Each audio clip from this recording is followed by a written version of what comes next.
আসসালামু আলাইকুম। Class 7-এর online class শুরু হচ্ছে। আজকের আমাদের আলোচ্য বিষয় পঞ্চম অধ্যায় মুঘল সাম্রাজ্য। সেই মুঘল সাম্রাজ্যের দুটো টপিক নিয়ে আজকে আমরা আলোচনা করবো। এক হচ্ছে বাবর, আর এক নম্বর হচ্ছে বাবর, দুই হচ্ছে হুমায়ুন। তাহলে বাবর এবং হুমায়ুন, জহিরুদ্দিন মোহাম্মদ বাবর এবং হুমায়ুন, এই দুটো আলোচনা করার আগে দুটো জিনিস আমরা জানবো, তারপর আমরা টপিকে ঢুকবো। এক নম্বর হচ্ছে যে মুঘল আমরা কাদের বলবো, আর দুই হচ্ছে বাদশাহ কাদের বলা হয়। তাহলে এই মুঘল শব্দটা মঙ্গল শব্দ থেকে এসেছে। ভারতবর্ষে এই মুঘল এবং মোগল, ময়ূকার গল মোগল, ময়ূষ ঘল মুঘল, কিন্তু একই শব্দ। তাহলে এই শব্দটা এসেছে মুঘল থেকে। তাহলে মুঘলদের আদিবাস ছিল কোথায়? মঙ্গোলিয়া। তাই সেই মঙ্গোলিয়া নামানুসারে এদের বলা হয় মঙ্গল। তাহলে ভারতবর্ষের যারা মুঘল বা ভারতবর্ষে যারা মুঘল নামে পরিচিত, তাদেরকে আমরা কাদের বলবো? যে একদিকে আছে তৈমুরলং, আরেকদিকে আছে চেঙ্গিজ খান এবং তৈমুরলং এর বংশধরদের আমরা ভারতবর্ষে মুঘল নামে চিনি। নেক্সট আমরা আলোচনা করব বাদশাহ কাদের বলা হয়। তাহলে মুঘল শাসকরা সার্বভৌম ক্ষমতার অধিকারী, এটা বোঝানোর জন্য বাদশাহ শব্দটা তারা ব্যবহার করত, বাদশাহ বা পাদশাহ। তাহলে মুঘল শাসকরা, ভারতবর্ষে যারা মুঘল শাসক, সে মুঘল শাসকরা সার্বভৌম ক্ষমতার অধিকারী, অর্থাৎ তাদের ওপরে আর ক্ষমতা দখল করার কেউ নেই বা ক্ষমতা দেখানোর মতো আর কেউ নেই। তারাই হচ্ছেন সার্বভৌম একক ক্ষমতার অধিকারী। এটা বোঝানোর জন্য তারা বাদশাহ শব্দটা ব্যবহার করতেন।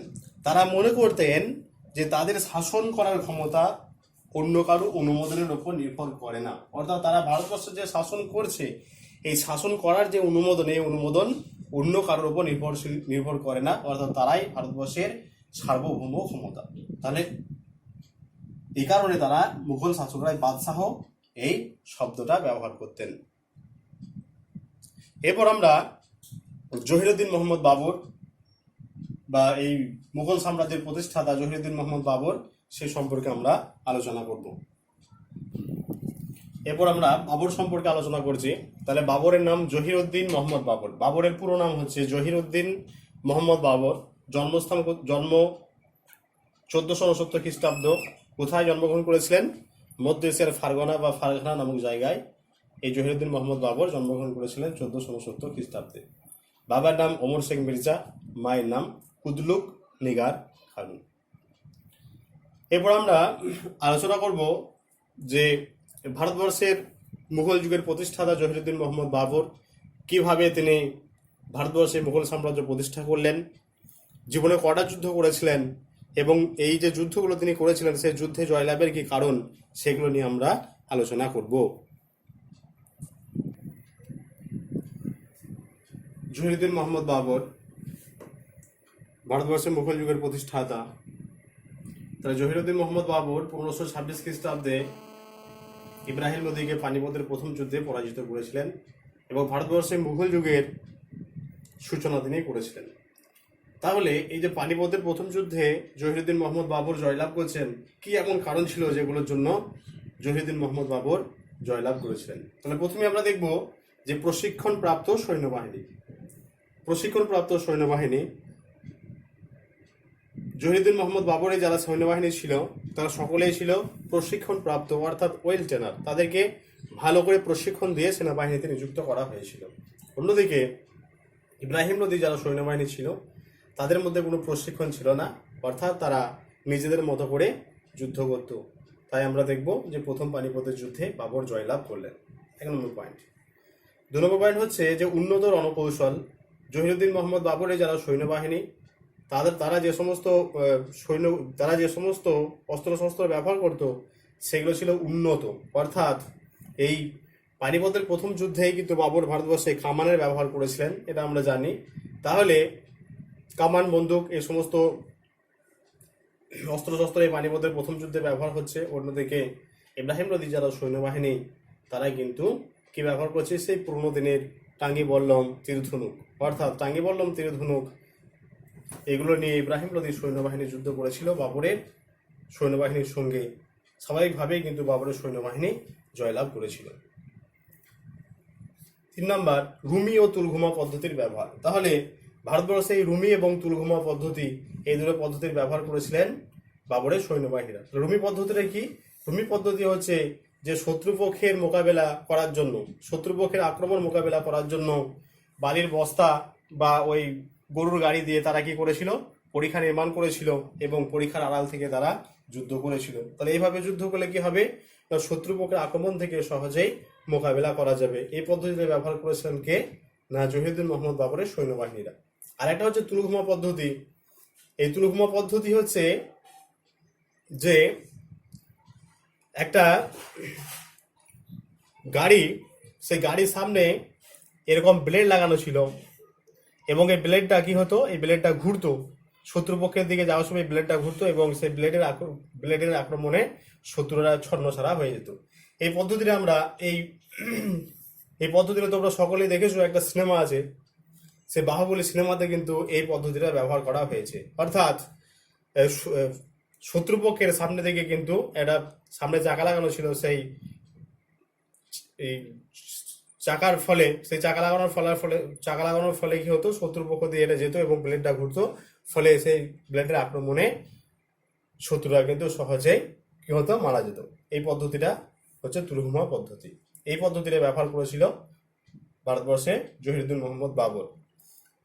আর নেক্সট হচ্ছে নির্দিষ্ট লক্ষ্য। অর্থাৎ জহিরুদ্দিন মোহাম্মদ বাবরের যারা সৈন্যবাহিনী যুদ্ধ করতে এসেছিলেন মধ্য এশিয়ার ফারগানা থেকে, তাদের কিন্তু সকলের লক্ষ্য ছিল যে কোনো উপায়ে এই যুদ্ধ জয়লাভ। অর্থাৎ এই যুদ্ধে জয় করতেই হবে, এরকম একটা নির্দিষ্ট লক্ষ্য ছিল। অন্যদিকে কিন্তু ইব্রাহিম লোদির যারা সৈন্যবাহিনী, সেই ইব্রাহিম লোদির সৈন্যবাহিনীর নির্দিষ্ট কোনো লক্ষ্য ছিল না, তাই আমরা দেখব। আর ইব্রাহিম লোদির সৈন্যবাহিনীরা ছিল বেতনভোগ কর্মচারী, অর্থাৎ তারা টাকার বিনিময়ে কি করতো? তারা যুদ্ধ করতো। তারা সবসময় নিজের জীবন বাঁচিয়ে যুদ্ধ করার চেষ্টা করত। ফলে আমরা দেখব যে ইব্রাহিম লোদির সৈন্যবাহিনীরা পরাজিত হয় এবং বাবর এই প্রথম পানিপথের যুদ্ধে জয়লাভ করে। প্রথম পানিপথের যুদ্ধের গুরুত্ব। তাহলে আমরা দেখেছি যে 1526 খ্রিস্টাব্দে জহিরুদ্দিন মোহাম্মদ বাবরের সঙ্গে ইব্রাহিম লোদির পানিপথের প্রথম যুদ্ধ হয়েছিল। এই প্রথম পানিপথের যুদ্ধে ইব্রাহিম লোদি পরাজিত হয়েছিলেন। অর্থাৎ ভারতবর্ষে যে সুলতানি যুগ এতদিন পর্যন্ত চলছিল 1206 থেকে 1526, সেই যুগের একটা অবসান ঘটেছিল। 2 নম্বর হচ্ছে ভারতবর্ষে একটা নতুন বংশের প্রতিষ্ঠা ঘটেছিল, যেটাকে আমরা বলছি মুঘল বংশ বা মুঘল সাম্রাজ্য। অর্থাৎ ভারতবর্ষে মুঘল সাম্রাজ্যের ভিতটা তৈরি হয়েছিল। আর 3 নম্বর হচ্ছে যে ভারতবর্ষে জহিরুদ্দিন মোহাম্মদ বাবর একটা নতুন রাজবংশ প্রতিষ্ঠা করেছিলেন, যেটা হচ্ছে মুঘল সাম্রাজ্য। সেই মুঘল সাম্রাজ্যের ভিত জহিরুদ্দিন মোহাম্মদ বাবর তৈরি করেছিলেন প্রথম পানিপথের যুদ্ধে। তাহলে প্রথম পানিপথের যুদ্ধে যদি বাবর জয়লাভ না করতেন, তাহলে কিন্তু ভারতবর্ষে কোনো নতুন রাজবংশের বা সাম্রাজ্যের সূচনা ঘটত না।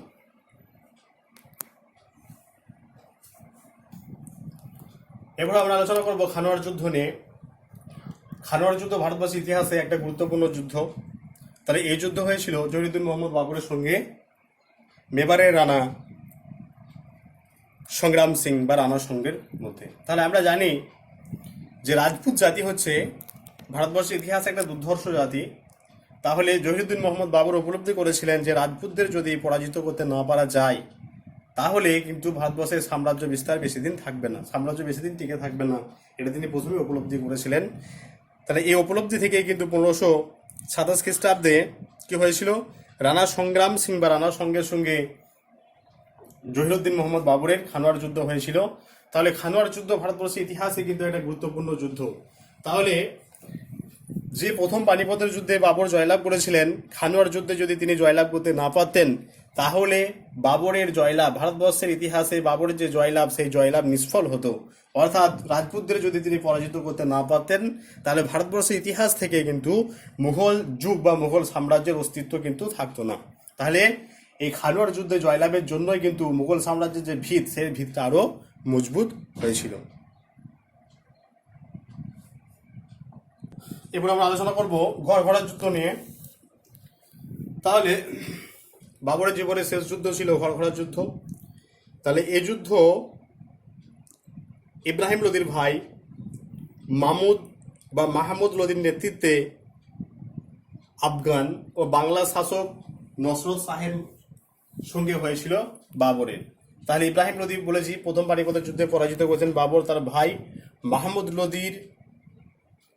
লোদি নেতৃত্বে আফগান ও বাংলার শাসক নসরত শাহের যৌথ বাহিনীর সঙ্গে বাবরের এই যুদ্ধ হয়েছিল। এই ঘরখড়ার যুদ্ধেও কিন্তু জহিরুদ্দিন মোহাম্মদ বাবর জয়লাভ করেছিলেন। তাহলে জহিরুদ্দিন মোহাম্মদ বাবর ভারতবর্ষে একটা নতুন সাম্রাজ্য প্রতিষ্ঠা করেছিলেন, যেটাকে আমরা মুঘল সাম্রাজ্য বলছি। তাহলে এই জহিরুদ্দিন মোহাম্মদ বাবর ভারতবর্ষে যে মুঘল সাম্রাজ্য প্রতিষ্ঠা করেছিলেন, এরপর এটা আস্তে আস্তে কিন্তু ভারতবর্ষে এই বংশটা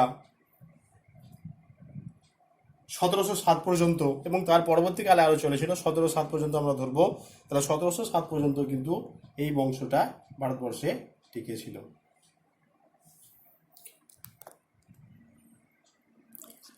এরপর আমরা আলোচনা করব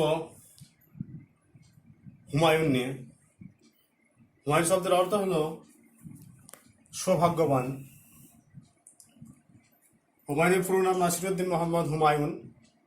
তাহলে হুমায়ুনের নাম সৌভাগ্যবান হলেও কিন্তু ভারতবর্ষের ইতিহাসে আমরা দেখব যে হুমায়ুনের জীবন কিন্তু সৌভাগ্যের দ্বারা পরিচালিত হয়নি।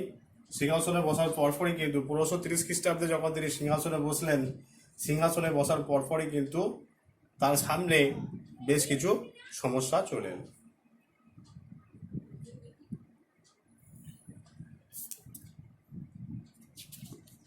প্রথম সমস্যা আমরা দেখব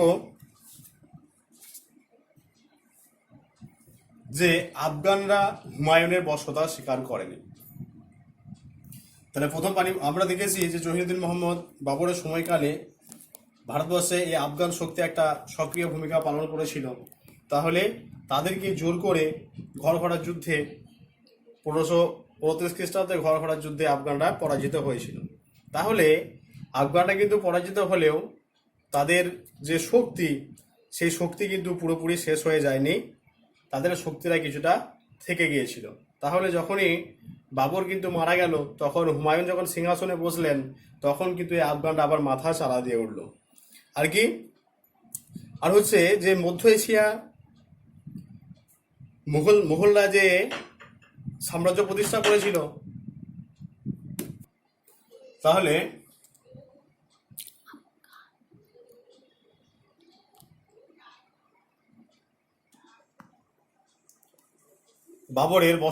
হুমায়ুনের বশ্যতা এরা স্বীকার করতে চায়নি। আর অন্যদিক থেকে যদি আমরা বলি, তাহলে ভারতবর্ষে মুঘলরা যে সাম্রাজ্য বিস্তার করেছিলেন, সেটা কিন্তু খুব মধ্য এশিয়ার খুব অল্প সংখ্যক জায়গায় তারা সাম্রাজ্য প্রতিষ্ঠা করতে পেরেছিল। এই হিসেবে কিন্তু আফগানরা মুঘলদের কর্তৃত্বকে স্বীকার করতে অস্বীকার করেছিল। নেক্সট পয়েন্ট হচ্ছে রাজপুতরা সক্রিয় হয়ে ওঠে। তাহলে বাবরের মৃত্যুর পরপরই আমরা দেখব বাবরের মৃত্যুর পরপরই কিন্তু রাজপুতরা সক্রিয় হয়ে উঠেছিল। অর্থাৎ 1527 খ্রিস্টাব্দে খানোয়ার যুদ্ধে জহিরুদ্দিন মোহাম্মদ বাবর রানা সংগ্রাম সিংকে পরাজিত করেছিলেন। তারা রানা সংগ্রাম সিংকে পরাজিত করলেও কিন্তু রাজপুতরা একবারে পুরোপুরি ভারতবর্ষ ইতিহাস থেকে মুছে যায়নি, তারাও কিন্তু তখনও সক্রিয় ছিল। অর্থাৎ যখন হুমায়ুন সিংহাসনে বসলেন, তখন এই রাজপুতরা সক্রিয় হয়ে উঠেছিল এবং হুমায়ুনকে তারা ব্যতিব্যস্ত করে তুলেছিল। নেক্সট আমরা আলোচনা করব যে পারিবারিক দ্বন্দ্ব। অর্থাৎ হুমায়ুন সিংহাসনে বসলেও কিন্তু তার যারা ভাইরা ছিল, সেই ভাইদেরকে কিন্তু সমান জায়গা দেওয়া হয়নি। তাও কিন্তু একটা অন্তর্কলহ বা অন্তর্দ্বন্দ্ব একটা বড় ভূমিকা পালন করেছিল। বাবরের যে রাজ্যাভিষেক, সেই রাজ্যাভিষেকের ক্ষেত্রে একটা বড় ভূমিকা পালন করেছিল এই পারিবারিক দ্বন্দ্ব। নেক্সট হচ্ছে যে স্থায়ী শাসন ব্যবস্থার অভাব। জহিরুদ্দিন মোহাম্মদ বাবর যে শাসন ব্যবস্থা প্রতিষ্ঠা করেছিলেন, সেটা কিন্তু স্থায়ী শাসন ব্যবস্থা ছিল না।